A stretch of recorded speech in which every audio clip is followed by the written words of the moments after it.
Hello, and welcome back to the Conscious Hoofbeat podcast, the place where we explore what it really means to walk a conscious path with horses and animals, not just as practitioners, but as soul-centered business owners. Today's episode is for every equine and animal body worker who's ever wondered, am I really good enough? I'm joined today by Lisa Ruthig of Power of Touch for Animals, a seasoned educator and body worker who knows that even the most skilled, compassionate practitioners often carry an invisible weight, imposter syndrome. Lisa is a soulful guide for those called to serve animals through touch. A co-owner of Power of Touch for Animals, she mentors equine and canine body workers in not only refining their hands-on skills, but in cultivating the confidence and intuitive presence it takes to do truly transformational work. Lisa has deep roots in the animal bodywork industry, including 8 years as chair of the National Board of Certification for Animal Acupressure and Massage, and serving as director of animal programs at Bancroft School of Massage Therapy. Lisa blends technical mastery with a powerful truth. Real healing happens when animals have agency and when practitioners trust themselves enough to truly listen. With decades of experience guiding body workers through both technical training and the inner work of self-trust, Lisa brings a refreshing, grounded voice to the conversation around confidence, comparison, and the inner judge so many of us silently struggle with. Lisa's mission is to elevate the profession by helping practitioners tap into the full power of their work, where technique meets trust and where the real transformation begins. So if you've ever felt like you need one more certification before you're worthy, or you're worried you're not doing enough, even when the animals and your clients are responding to your work, this conversation is for you. Welcome, Lisa Ruthig. Thank you so much, Pamela. I'm so happy to be here.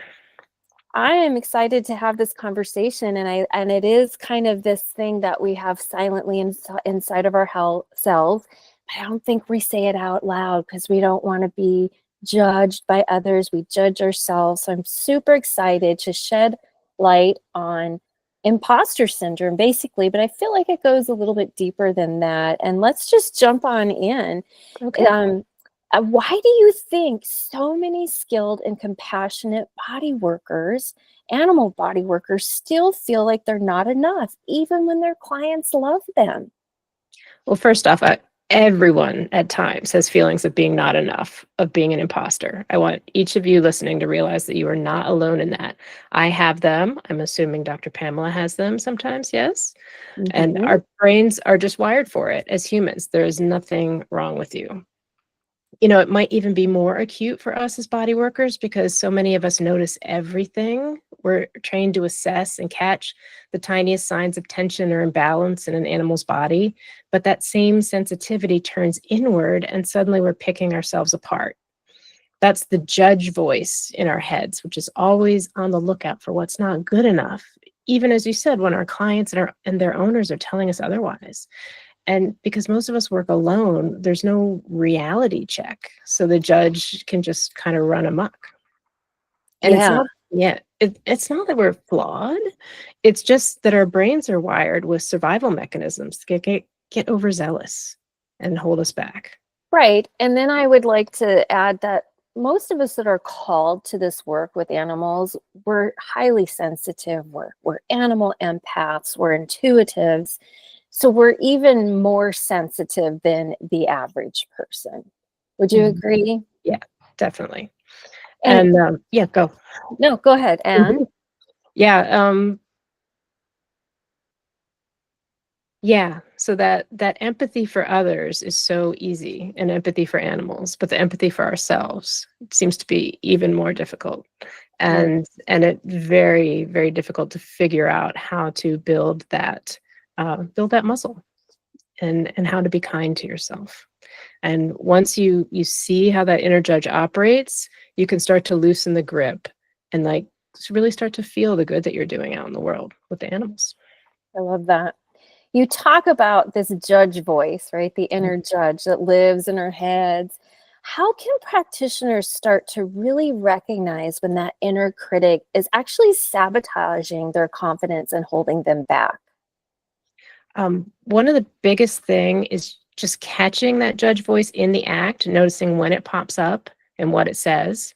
Maybe you find yourself replaying a session over in your head, but only focusing on what you did wrong, right? Or it also shows up when you're about to take a risk in your business, like reaching out to a vet or a trainer for referrals or raising your rates.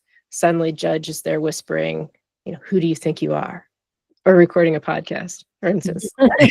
So you can watch for that negative self-talk, but like another important thing that you can look for is when you start to feel bad. So you'll feel negative emotions like shame when you're thinking about certain aspects of your business, and that can help you catch it when you're sort of unconsciously ruminating. And I set myself like a red flag that goes up when I start feeling bad, and I prompts me to wonder, what was I thinking just then before these emotions came up? And that's another way to catch the judge. And when you can spot that pattern and then realize that it's not the truth, that you're sabotaging yourself, then you can kind of pause and choose how to respond instead of letting the judge go wild. Yeah, I love that. And I'm super excited.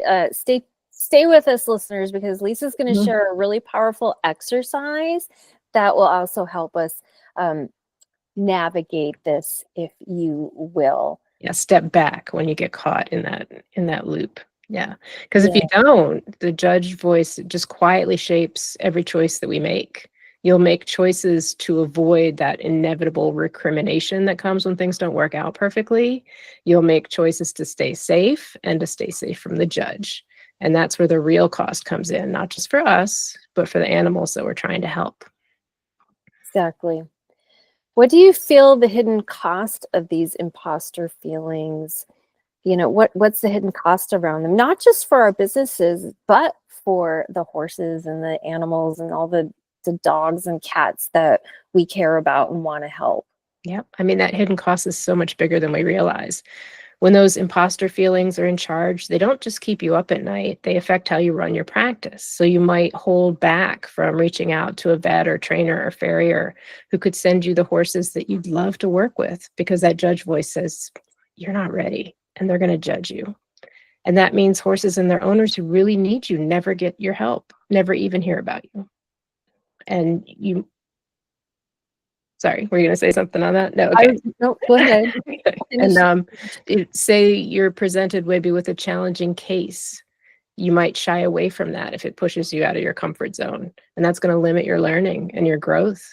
And when it's time to raise your prices, you might not be able to do it. It's really hard. So you're exhausted, trying to serve everyone while scraping by, instead of having a business that actually supports you and the animals long term.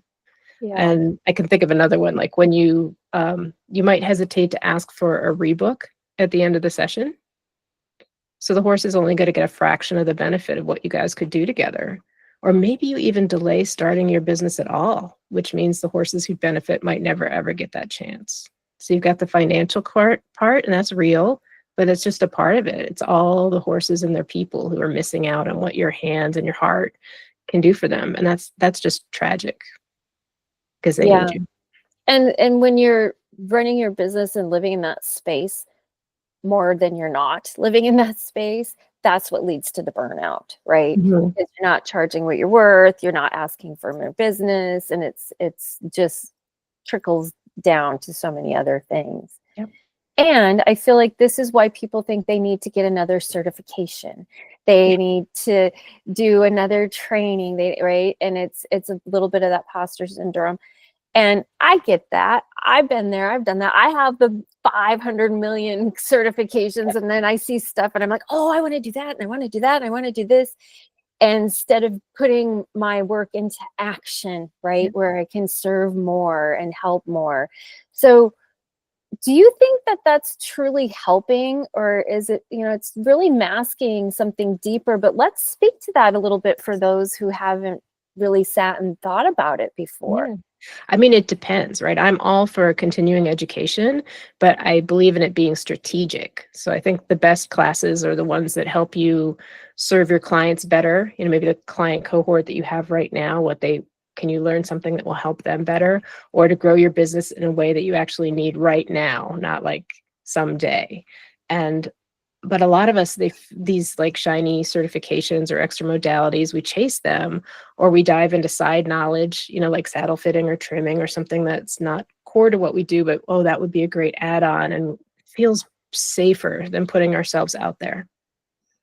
And we'll Yeah, be and ready when we have it, I feel like especially in the horse industry, there's a lot of competition, Mhm. right? And it comes from, I think, the show world and stuff, and we're always afraid there isn't going to be enough business to go around. So we got to feel like we have to do everything. And I would like to see people to start collaborating more, Yeah. like how you and I have been collaborating Mhm. together, because here's the reality. My gifts and talents and my soul's calling is not the same as yours, Mhm. right? And instead of wasting that time, and maybe it's not a waste of time for everybody, Yep. like you said, be strategic, but I'm just using this as an example. Instead of going and getting that saddle fit certification, let's collaborate with your local saddle fitter, and Mhm. you can refer he or she to more saddle fittings, and your saddle fitter can refer you to more bodywork sessions, and then it's a win-win for everybody. Because there's something like 6 point some million horses just in the United States alone. I'm sure there's even more dogs, right? Mhm. Yep. So there's plenty to go around. Right. Yeah, I refer out all the time. I refer out for physical therapy, acupuncture, chiropractic. They refer back to me. I could learn all that stuff, but like I love what I do and I don't want to take more time away from that. But, if I were really passionate about another modality, and I've like learned, instrument assisted soft tissue mobilization. It's been great.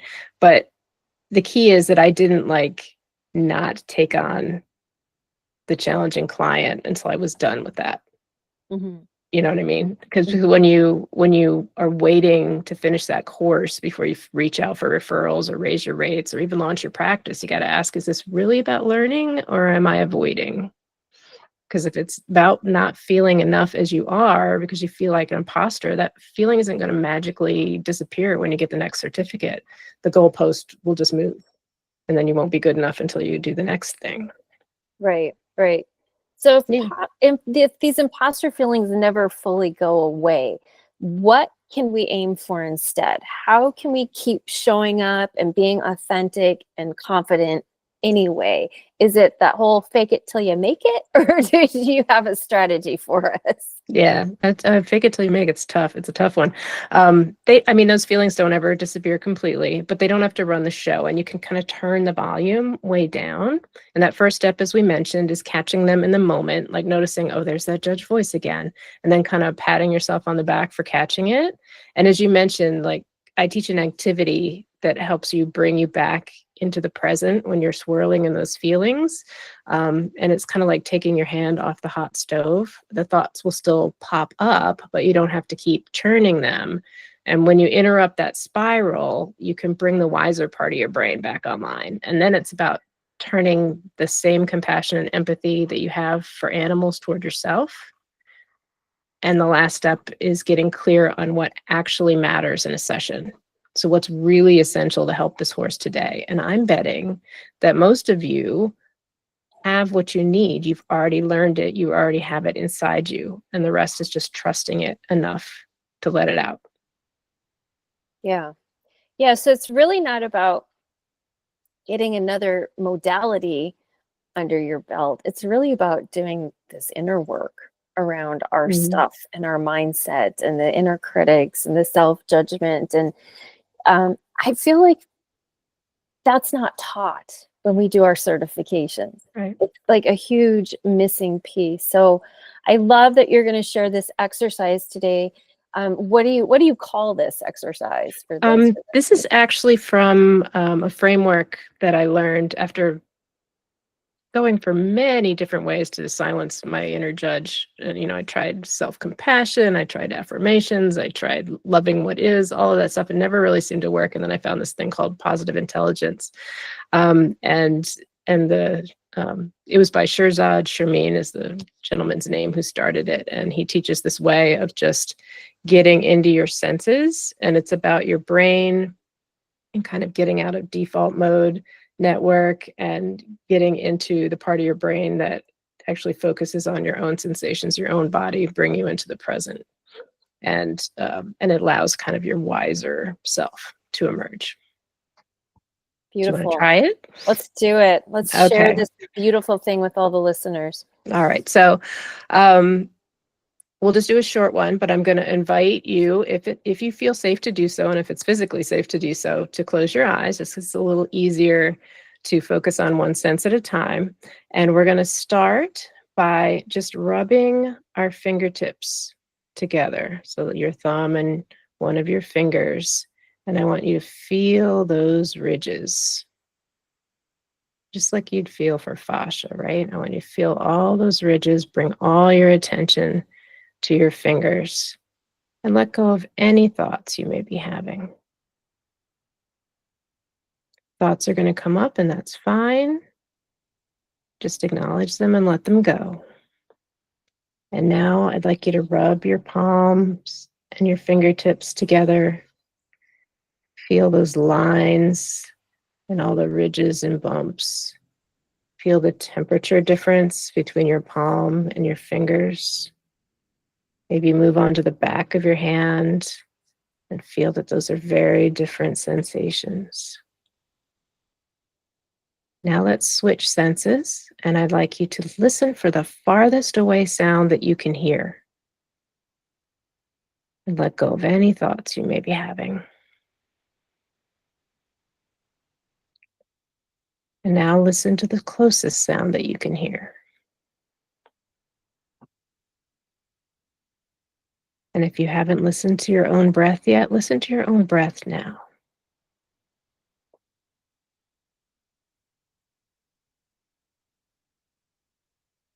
Feel your ribs rise and fall as you breathe.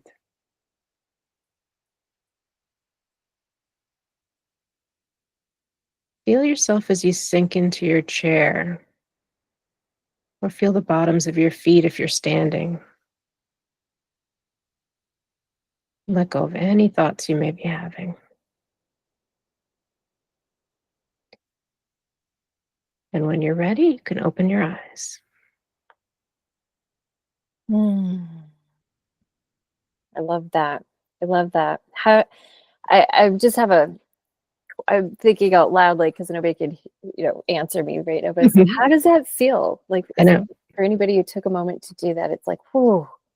Like any anxiety, any anxiousness, any nervousness, any stress, it's like magically gone. And it's so simple, right? But we just have to take the moment to do that and check in with ourselves. Thank you for sharing that. That was lovely. I like to do it. Well, I'll do it anytime I feel negative, but also when I'm preparing for something, because I'm usually swirling in my head and it just brings me down into my body. And the thing is, this is a practice, not a one-time fix. So the whole thing, there are various, we call them sage powers, so that you can bring to bear on any situation, and you can learn them, but you have to do it. You have to practice it in order to actually build real confidence over time. But when you have real confidence that comes from really feeling your own intrinsic value, you don't have to fake it till you make it. And doing the scary stuff isn't quite as scary. I love that. So I have a question for the listeners. Now that they've done this exercise, they're super grounded out of their head into their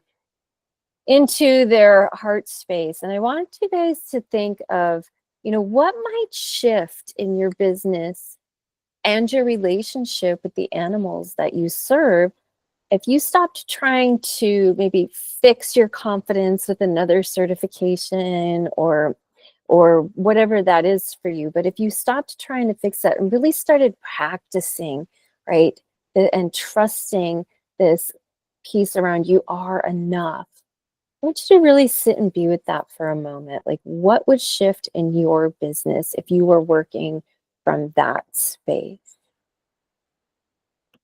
And for Lisa, I want to know, as we bring this beautiful recording to an end, what has running your bodywork business taught you about yourself?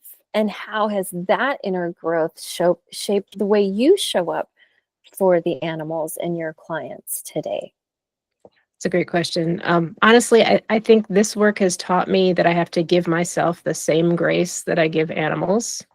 And for years, as you said, I thought another course or technique would finally make me good enough. Turns out the real work was learning to trust what's already in my hands and not let the inner judge boss me around. And that took me a long time. But it's made me braver in sessions and in business. And now I see every horse, every dog, and their owners as a partner, not a problem to fix. And I try to do the same with myself, and less beating myself up, more curiosity. And that means I can show up calmer, clearer, way more present, which is exactly what the animals need from me anyway. Because you have the tools in your toolbox for Right. your practice, right? Mm-hmm. It's not just, oh, I did it once, it's gone. You Yeah. have this practice that is ongoing. I love that. Yeah. And when it gets hard, I know what to do. I can bring myself back in from the spiral, Yeah.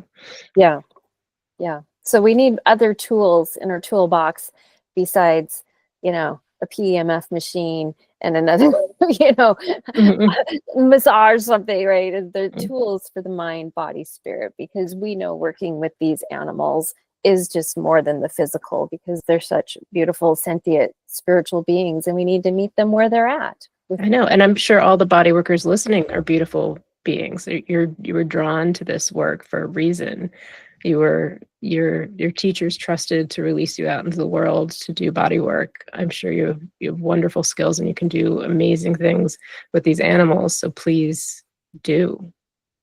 Please don't hold yourself back. Well, I know that you have put a lot of work into sharing stuff around this, and I want you to tell the listeners where they can find you, what you got going on, and how you can help serve them around imposter syndrome.